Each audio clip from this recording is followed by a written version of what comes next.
Fil-katekesietna l-lum eżisti se nkomplu nitkellmu dwar it-tema tas-salvazzjoni li jada fil-qalba tal-ħajja u l-missjoni tal-Knisja biex il-Knisja dejjem taraf tiġġedded b'xi mod dejjem triddur anke lejn din it-tema u rajna diġà f'dal-katekeżijiet li lejjun tagħna meta nitkellmu mis-salvazzjoni b'mod nisrani lejjun tagħna huma l-kelma tal-Alla u t-tradizzjoni tal-Knisja. U bdejna naraw bil-mod il-mod eżisti l-kelma tal-Alla xturina dwar is-salvazzjoni. U tlaqna billi naraw is-sitwazzjoni kif inhi, edna li Alla jurina il-verità tas-sitwazzjoni kif inhi, ġifieri narfu l-verità ta' dnub tal-ħażin li Alla jrid jaqalna minnu. U rajna kif il-Katekizmu tal-Knisja Kattolika fil-paragrafu 1848 jgħidilna li bħalma tabib l-ewwel jara l-ġerħa qabel dewwieha hekk Alla bil-kelma u bl-ispirtu tiegħu jitfa' dawl ħaj fuq id-dnub. Rajna kif Alla bħal tabib jikxef id-dnub tagħna mhux biex jikkundannana u jqgħod jgħidilna li għandna dnub imma biex bħal tabib tajjeb ifejjaqna mid-dnub. Illum se naraw eżistijaj, inkomplu naraw eżattament dak illi tkompli tgħidilna il-kelma tal-Alla dwar ir-realtà ta' dnub għax aħna is-salvazzjoni Ġesu ġie salvana mid-dnub maħbubin tiegħi. Allura rajna l-ewwel li huwa Alla irid jagħtina dawl fuq id-dnub. It-tieni ħaġa li se naraw fuq id-dnub eżisti li l-kelma tal-Alla tgħidilna li l-umanità kollha tinsab fi stat ta' dnub. L-umiltà. L-umanità kollha eżistijaj il-bnedmin kollha tad-dinja jinsabu f'din ir-realtà. Fl-ittra lir-Rumani kapitlu 3 vers 23 jgħidilna hekk San Pawl. Il-bnedmin kollha dimbu u ċċaħdu mill-glorja ta' Alla, ċċaħdu mill-preżenza ta' Alla. Il-bnedmin kollha l-umanità kollha barra minn Kristu eżisti. Meta aħna ma nkunux aċċettajna lil Ġesu bħala s-sit u s-salvatur tal-ħajja tagħna, allura nħalluh isalvana, aħna niffurmaw parti minn dinja illi tbedet minn Alla. Kull wieħed minna jitwieled biex ngħidlek f'dan l-istat, f'din is-sitwazzjoni fejn aħna iċċaħħadna mill-preżenza ta' Alla. Hekk nistgħu nżommu daqsxejn il-mument ta' Adam u Eva illi konsegwenza ta' dnub kienet li ċċaħdu mill-preżenza ta' Alla. Iċċaħdu mill-ġnien tal-Eden eżistijaj, dak il-ġnien li fih Alla kien jinżel u jippassiġġa. Din hija s-sitwazzjoni tal-bnedmin kollha eżistijaj li ma ċċettawx il-Ġesu. Il-bnedmin kollha dimbu u ċċaħdu mill-glorja ta' Alla. Hekk eżistijaj kienet il-ġrajja fil-bidu. Il-ktib tal-Ġenesi, f'kont qed ngħid kapitlu 3 vers 8 jgħidilna u semgħu ħoss il-mulej jitlajja fil-ġniena żiffa tal-jum u nħbew Adam u Martu minn wiċċ il-mulej qalb is-siġar tal-ġnien. Inħbew mu wiċċu din is-sitwazzjoni tal-umanità. Tant nies anke fi żminijietna eżisti li għadhom ma ċettawx il-Ġesu inħbew minn wiċċ il-mulej. Qegħdin f'din iċ-ċirkostanza, ħbieb tiegħi. Mhuwiex Alla li jinħeba minna imma aħna li nħbew minnu. Id-dnub hekk jagħmel ħbieb tiegħi. Jaħbi lilna nfusna mill-wiċċ ta' Alla. Anzi Alla niżel jippassiġġa fil-ġniena żiffa tal-jum. Niżel biex ikollu dil-komunjoni, dil-fellowship, dil-laqda mal-bniedem, imma l-bniedem jistaħba minn Alla. San Pawl eżistijaj ikompli jagħmel l-enfasi jekk illi s-sitwazzjoni ta' dnub li aħna il-bnedmin kollha tħanna fiha. Meta fl-ittra lill-Efesin kapitlu 2 minn verus 1 sa 3 huwa jikteb hekk lil dil-komunità ta' Efesu. Intom li kontu mejtin bid-dnubietkom u ħtijietkom li fihom darba mxejtu skont ix-xejra ta' din id-dinja, skont il-kap tas-saltna tal-ajru tal-ispirtu li bħalissa qiegħed jaħdem fost dawk li ma jisimgħux. Aħna wkoll għexna darba marqa fil-passjonijiet ta' ġisimna. Konna nagħmlu l-opri tar-rieda tal-ġisem u femitna. Konna minna nfusna u li tirkorla bħal bqija tal-bnedmin. Hawnhekk San Pawl qiegħed ipoġġi s-sitwazzjoni għal darb'oħra tar-realtà tad-dnub, il-bniedem li hu fid-dnub u jgħid intom mejta fid-dnubietkom għaliex għax maqtugħin minn Alla. Il-ħajja tinsab fli aħna nkunu f'komunjoni faqda mal-Alla, il-mewt tinsab fli aħna nkunu mifruda minn Alla.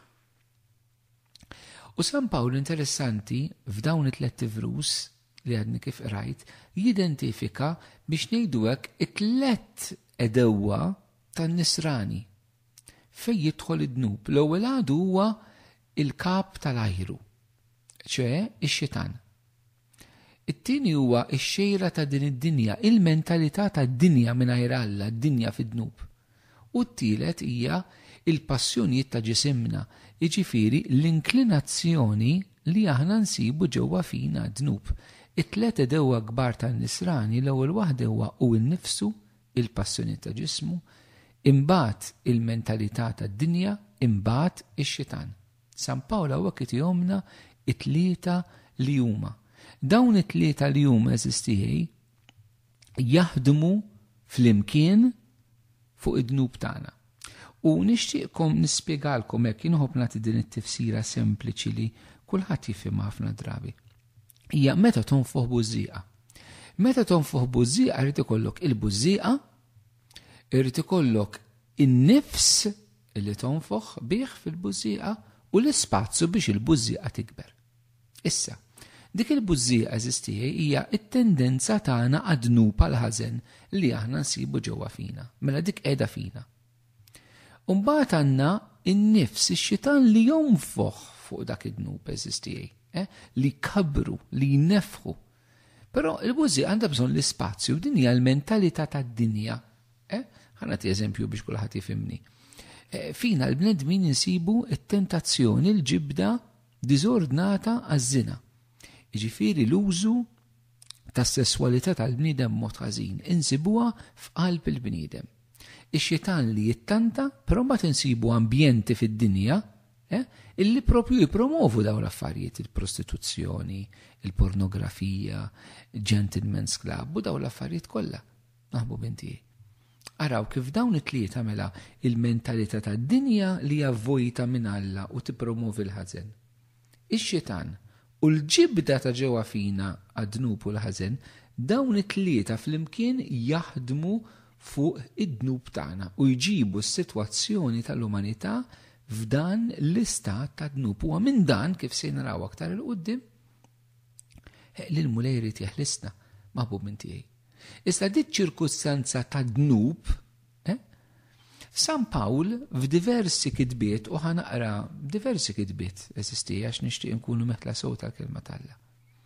F'diversi kitbiet din ir-realtà ta' dnub, jiġifieri ir-realtà li aħna maqtuwajn minn Alla, jagħtiha isem. Id-dnub ma jħallix dnub ġenerali, imma id-dnub jagħtina diversi listi fl-ittri tiegħu fejn dan id-dnub jieħu wiċċ, dan id-dnub jieħu faċċata, dan id-dnub jieħu isem, dan id-dnub issa nistgħu insemmuh bismu mhux jibqa' dnub ġenerali, fil-kwotazzjoni li għamilt qabel fl-ittra lir-Rumani il-bnedmin kollha dimbu. Fl-ittra l-Efesin intom kontu mejta fid-dnubietkom. Imissa x'inhuma daw id-dnubiet illi Pawlu qiegħed jitkellem minnhom. Allura din it-tielet ħaġa li qed naraw dwar id-dnub infakkarlu l-waħda kienet li Alla jurina id-dnub, illi jurina t-tieni ħaġa li l-umanità kollha tinsab fi stat ta' dnub, it-tielet x'inhuma dawn id-dnub. Ħa nieħdu lista sħiħa. Ħa naqraw diversi siltiet. Fir-Rumani fl-ewwel kapitlu minn vrus 28 sa 31 tajjeb li ħindu nota ta' dawn l-affarijiet ħalli jkollna ċans narawhom anke fit-tal personalità neżistijej. Pawlu jagħti din il-lista U maħniex ħaniduha u naqrawha biex nitalmu, imma ħnarawha wkoll biex naraw aħna fejn insabu, ħbib tiegħi. Billi unikwota San Pawl, il-bnedmin ma ġobhomx jarfu sewwa lil Alla, Alla irħihom fil-femiet ħażina tagħhom biex jagħmlu dak li ma jixraqx. Imtlew b'kull xorta ta' inġustizzja, araw ġejja il-lista ta' dnubiet eżistiji. Imtlew b'kull xorta ta' inġustizzja, ħażen, reba, dnewwa, imtlew bil-ejra, til, ġlied, erq, malizzja, iqassu u jikdbu fuq xulxin, edewwa ta' Alla, insolenti, gburin, minfuħin bihom infushom, joħolqu l-ħażen, diżubbidjenti għal ġenituri tagħhom, bla moħħ, bla kelma, bla mħabba, bla qalb. Araw eżisti San Pawl lista twila jagħti kemm faċilment aħna netlu fiha u ma noqogħdux ġifri San Pawl li poġġi fejna fien il-qtil l-istess daqs li tqasqas fuq in-nies. Il-qerq l-istess daqs lejra. Ir-reba, il-kilba l-istess daqs li tkun insolenti. Id-diżubbidjenza li l-ġenituri daqs il-qtil ipoġġihom lista waħda dawn ma jaqgħodx jagħmel distinzjonijiet. Din hija s-sitwazzjoni ta' min jgħix mingħajr Alla, maħbubin tiegħi, illi dawn mhux biss toħosshom fih imma jintelaq fihom. Fl-ittra lil Galatin mbagħad kapitlu 5 vrus 19 sa 21 San Pawl jagħtina lista oħra ta' dan id-dnubiet eżistiji li jsejħilhom l-emejjel tal-ġisem u x'inhuma żina, faħx, nuqqas ta' rażan, idolatrija, seħer, mibeda, ġlied, ejla, korla, ambizzjoni, firda, partiti, invidja, sokor, dbaħrit u ħwejjeġ bħal dawn. U issimaw sejjid Pawlu kelma jibsa ħafna, inwissikom bħalma wissejtkom qabel min jagħmel dawn il-ħwejjeġ ma jridx is-saltna tal-Alla. Mhijiex ċajta. Maħbub inti. Ma jridx is-saltna tal-Alla. Eżisti. Nurġa' nfakkar x'kienet il-lista li qed jitkellem Pawlu fuqha, no joke. Żina, faħx, nuqqas ta' rażan, idolatrija, seħer kemm għandna nies illum imorru jagħmlu is-seħer eżisti. Mibeda, ġlied, ejra, korla, ambizzjoni, firda, partiti, invidja, sokor, dbaħrit, ħwejjeġ bħal dawn. Inwessikom bħalma wissejtkom qabel. Min jagħmel dawn il-ħwejjeġ ma jridx is-saltna tal-Alla. San Pawl kien ħafna ċar il-bniedem irid jiġi f'sensieħ, jirrealizza fiex waqa', fiex qiegħed. L-istess meta jekteb littra lill-Efesin maħbub inti San Pawl insibu li jagħmel lista oħra ta' dnubiet eżistiri darba fil-kapitlu 5 vrus 3 sa 5 meta San Pawl jikteb hekk: żina u kull xorta ta' faħx jew reba, ebda waħda minnhom m'għandha biss tissemma fostkom kif jixraq il-qaddisin. U anqas kliem baxx u kliem iblaħ. Jew ċajt mhux sewwa. Kollha ħwejjeġ li ma jixirqux. Imma aktar għandu jkun hemm fostkom raddi l-ħajr. Għax dan kunu għafu li ebda żini jew faħxi jew rejb li idolatra ma jkollu wirt fis-saltna ta' Kristu ta' Alla. Maħbub inti hawnhekk San Pawl ukoll qed jagħtina għal darb'oħra kelma ftit jibsa. Ġifri, apart n-nubiet il-kbar li semmi żina, faħx, reba, eccetera. Imma forsi affarijiet li anke aħna noħduhom fil-ħajja ta' kuljum isumu ma' xejn iwissina fuqhom. Anqas kliem baxx jgħid jew kliem iblaħ jew ċajt mhux sewwa, jew ħwejjeġ li ma jxirqux. Eżisti, xi kuntant aħna kienu waqgħu biex ngħidu hekk kollox hekk ċajt. U hija ma narawx il-gravità ta' dnub tagħna eżisti. Fl-ittra lil Titu, San Pawl għal boħra f'kapitlu 3 vers 3 jatina lista oħra ta' dnubiet u ta' naqasijiet. Meta jikteb hekk, għax aħna wkoll konna darba bla moħħ, konna nies li ma jridux jobdu, bnedmin li tilfu triq, il-sira tal-passjonijiet u kull xorta ta' pjaċiri. Konna ngħixu fil-ħażen, fil-ejra, konna nies ta' min jobodna u edewwa ta' xulxin. Eżisti kemm huwa kliem illi illum il-ġurnata dan japplika lina wkoll, mhux speċjalment jgħid il-sira tal-passjonijiet u kull xorta ta' pjaċiri. Illum eżistijaj għandna diversi persuni sfortunatament li nqabdu f'xibka ta' dnub minħabba l-pjaċir, minħabba l-gost. Bħal mija per eżempju l-pornografija, bħal mija il-prostituzzjoni, bħal mija situazzjonijiet fejn immorru suppost namlu il-massaġ b'mod fiżiku tajjeb u nispiċċaw fit-taħwit sesswali kollu immaġinabbli. Kemm nies inqabdu xibka ta' dawn l-affarijiet fejn il-pjaċir u d-dnub tal-pjaċir saru il-sira tiegħu. Hawnhekk Pawlu qiegħed iwissi eżistijaj. L-istess fl-ewwel ittra tiegħu il-Korintin kapitlu 6 minn verus 9 sa 10 jerġa' jgħidilna lista ta' nuqqasijiet oħrajn illi nixtieqek nifhmu mod tajjeb. Btejt ma tafux li l-inġusti ma jirtuwix is-saltna talla, la titqarqux, la zinja, la idolatri, la adulteri, la femminati, l-omosessuali, la ħallelin, la rejba, la skaren, la qassisa fuq in-nies, la ħattafa ma jirtu s-saltna talla. U minn dawn kienu xi wħud minnkom. Hawnhekk Pawlu irridu nifhmu daqsxejn b'mod tajjeb, Pawlu mhux qed jgħid persuna li għax hi omosessuali, jiġifieri biex nagħtu minn eżempju li jsemmi, mhux ħatiret is-saltna talla, mhux qed jgħidlek biex ma nimmiżinterpretawx ħażin il San Pawl. San Pawl qed jitkellem f'sitwazzjonijiet illi kienu ħafna anka f'dak iż-żmien mhuwiex il-persuna li qiegħed jikkundanna xejn minn dan, imma naħna nafu li t-talim tal-kelma talla u tal-Knisja juruna kif l-intimità sesswali posta hija bejn raġel u mara fi żwieġ. Lil minn dan mhuwiex skont il-qalb ta' Alla fuq kull livell. U Pawlu hekk qiegħed iwessina, eżisti il-kol kemm aħna. Imma Pawlu li jgħid hawnhekk huwa tama kbira, jgħid minn dawn kienu xi wħud minnkom. Ħarab kemm sabiħ eżisti, is-salvazzjoni se nitkellmu fuqha mhijiex bib magħluq għal xi ħadd. Jgħid anzi minn dawn kontu wħud minnkom, ġifieri kontu tgħixu din il-lifestyle u ma tkomx illum il-ġurnata. Araw il-qabża li kienu jagħmlu l-insar eżistijaj. Ġesu minn xiex kien jeħlishom fil-ħajja tagħhom.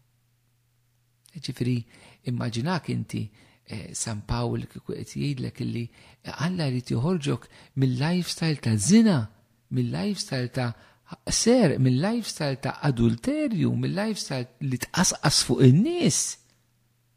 Pawlu jpoġġihom l-adulterju tqasqis fuq in-nies ipoġġihom fuq l-istess livell hawnhekk. Il-mulejr jaħlisna minn dan.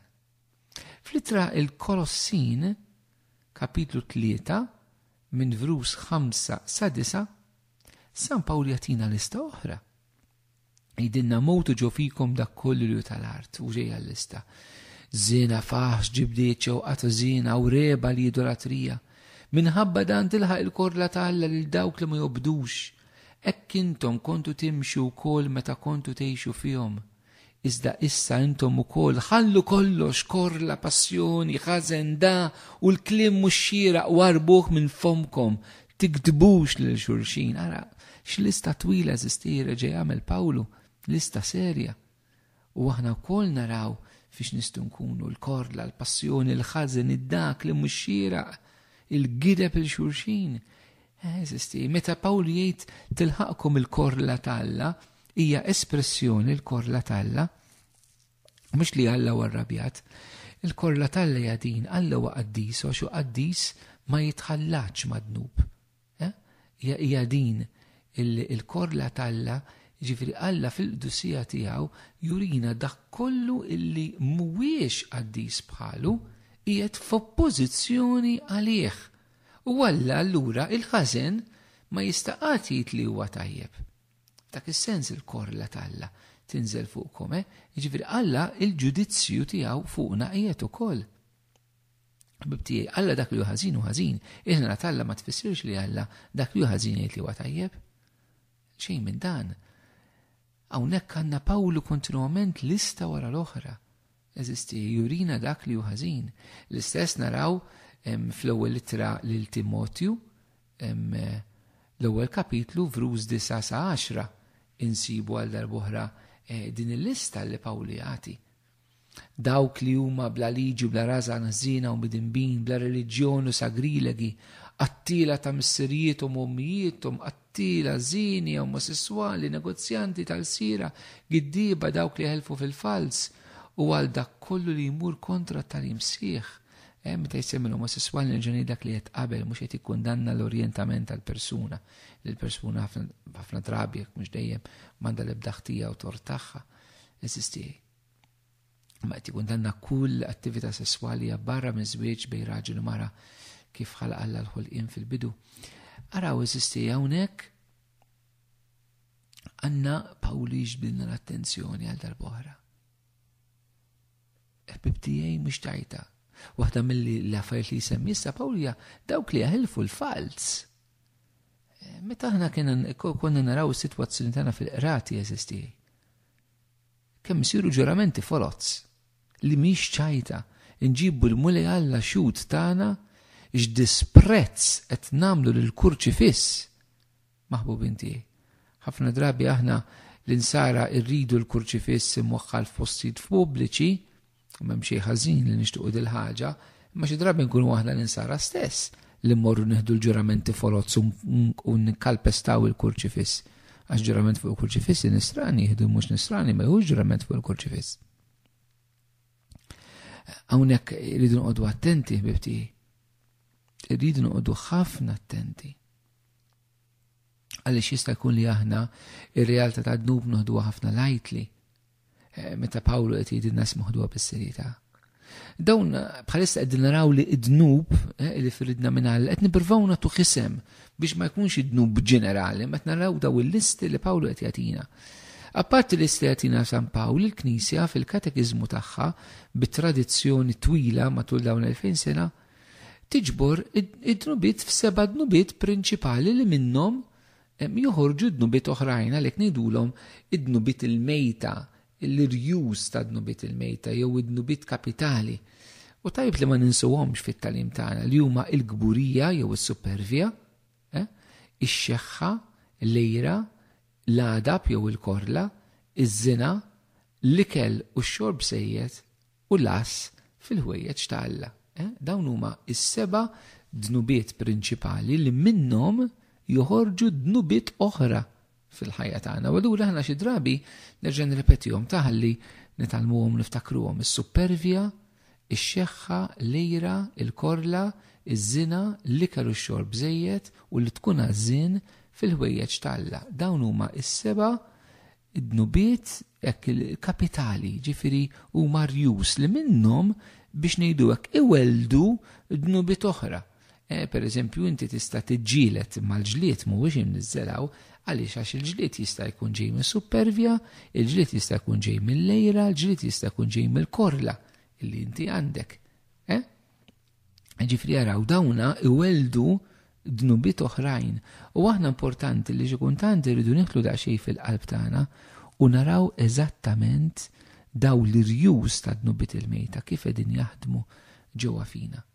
Mela llum rajna maħbubin tiegħi din ir-realtà meta qed nitkellmu mis-salvazzjoni ħanaraw li Alla ġie jaqlana mid-dnub u dan id-dnub li l-kol kemm aħna twilidna fih rajna llum irridu nagħtuh isem. U biex nagħmlu dan ħallina San Pawlu jagħtina lista sħiħa ta' dnubiet li aħna nistgħu nidentifikaw ruħna magħhom ħalli narblu qalbna fil-verità biex kif se naraw aktar il qudiem tal-programm inħallu l-Mulej Ġesu isalvana fil-veru sens tal-kelma mir-realtà ta' dnub fil-ħajja.